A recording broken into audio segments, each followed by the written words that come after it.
Today, we have a viewer question, and because it's a viewer question, I can spend some time talking about it in depth. The question is simple. How do you start saying no? I have a lot of trouble saying no to people, and it leads me to sometimes be overwhelmed or upset. This is asked by viewer Mouseboy. Thank you for your question, and now let's answer. How do I say no? So, when it comes to saying no, I think saying no is easy, right? All you have to do is say no. What we are really afraid of is the judgment that can follow when we say no. And here are two things I think that are important to keep in mind when it comes to saying no. Number one is there's this idea that I could. So if I asked you to fly to California to house sit for me for free for 5 months, you would have a very easy time declining that because it's sort of not possible for you, right? So every Korean person has to go to the military if they're born a male. So if I told you, hey, can you go to the military for me for 2 years? You would have no problem declining that because you can't. But it's these requests like, hey, can you give me $5? Which is like a small amount, but then it tends to add up, right? Hey, can you help me move? So these things where you feel like you could, right? But then if you can, why not?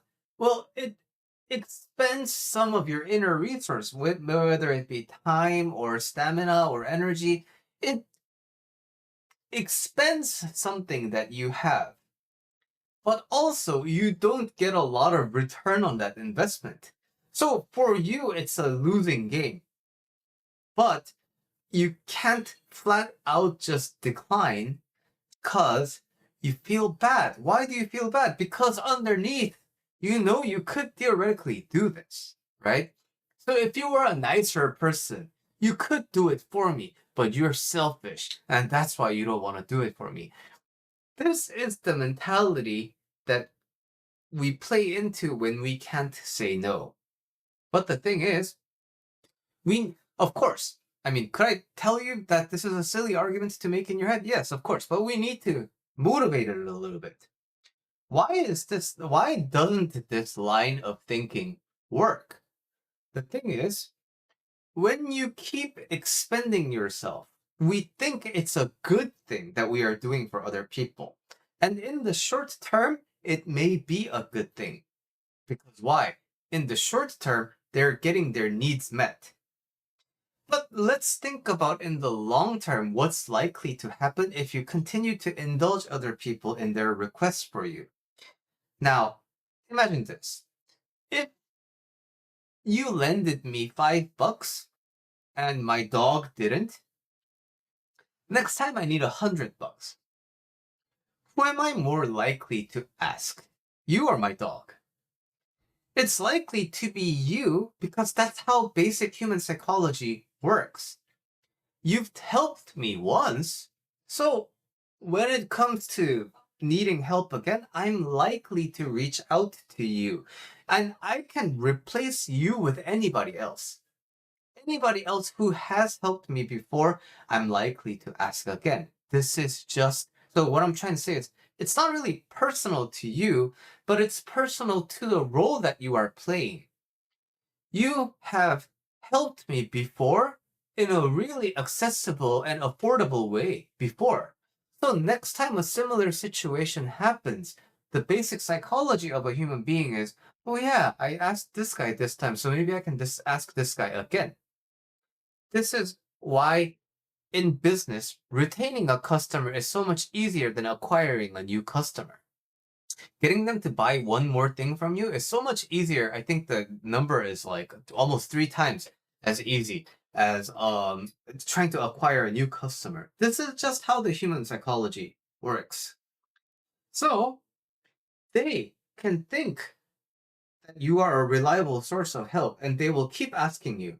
But every time they ask you and you oblige, your energy goes down and down and down and down. So later down the line, they will kind of form a dependency on you because you were so available. But the thing is, after a certain point, you like actually can't. And now two people are in a pickle. You are so drained and burnt out and you can't do anything, and it bleeds into other areas of your life. This person is now out of help. And so basically, we fall into this idea of saying yes to things because we think it's good thing. We think it's a good thing. We think it's good for us and we think it's good for the other person. But that's a very narrow-minded way of viewing it. In the long run, it will burn both of you out. It'll put both of you in a bad predicament. But does it have to be this way? No. If you can have the heart and the genuine goodwill of, you know what? I don't really need anything to be happy. So let me use this opportunity as a way to exercise my skill in something. Oh yeah, you want me to do this? Oh yeah, I mean you want me to help you move? Oh, I've been trying to, get to the gym, but I think this is a good way to stay in shape. Yeah, hell yeah, I'll do that. No, if I'm gonna go to the gym, I have to pay the gym. But hey, you're gonna buy me pizza? Hey, I can get a workout and get free pizza and help my friend move. This is pretty nice. Can I do it twice? So if you can get into that psychology of looking at everything as a positive, right? If you have that flexible state of mind, you can say yes to a lot of different things. And you won't have to worry about burning out because you can see everything as an opportunity to enrich your life. But realistically, this is, nobody has to live like this. And this does require a lot of inner work to be at this level of happiness, right? And so meeting ourselves where we are at, it's just so much better to just say no and basically let relationships. I mean, if the relationship turns sour, it's okay. It's not the last person you're gonna meet. But also, like, you having more energy in general is more likely to be able to, it's gonna make you genuinely be more helpful instead of like, you're doing the same thing. But there's a very big difference between like, oh yeah, I can totally do that versus, this fucking guy again? And being like begrudgingly helping, right? They're very different experiences. So I think that's one area of why saying no is difficult. But secondly, we think saying no is like this. No, fuck you. I'm not gonna do that. You see, this is what it feels like to say no. When in reality, no can be very gentle and loving. Oh, sorry, I can't. And they may ask for a justification, but do you owe them any justification? No, right? Then the justification is simple.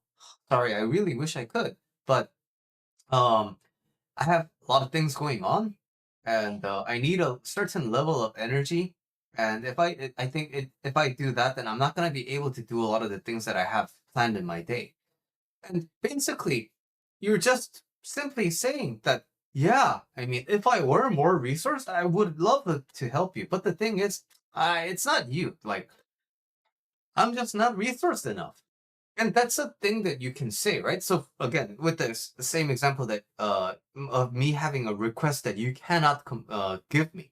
So if I ask you for $2,000 and I'm your good friend, and you know that I'm in a really deep pickle, and I really genuinely need $2,000, then I can ask you, and you can be like, Billy, man, I really wish I could, but I don't have just like $2,000 laying around. But I know that you're about to get kicked out of your apartment. But you know what? Let me ask my friends. I'll look for help with you, right?